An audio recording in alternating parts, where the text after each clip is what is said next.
In this video, I'm going to show you how you can view all of your Instagram messages once you've downloaded them. So I made a tutorial showing you how to actually download the messages. So to do that, you head over to Instagram. Once you're here, you want to then click on the profile icon, click on the three dots in the top right. And I've made this video before, but click on Accounts Center, then go to Your Information and Permissions, then download your information. From here, you can then go ahead and choose if you click on Download or Transfer Information.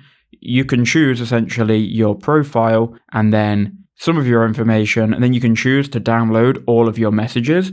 Obviously, you check messages, then you can click next. And what it will do is it will tell you to wait for your available downloads. So they will compile those messages and then they'll send you an email once your download is ready. You then need to click on download. After you've done that, it may ask you to enter in your password, but once it does that, it's going to then download this file. Now mine is 105 megabytes. It's downloaded as a zip file. You then click on save, then click files. Now as we can see, it is downloaded, and in a second we should have a choice to open it.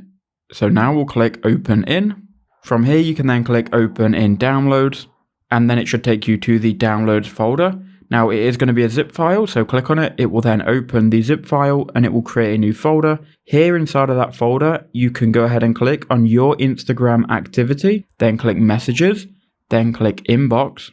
And then what it will do is it will show you all of these different people who you've spoken to. You can then click on each of these messages or folders, and inside there will be your messages.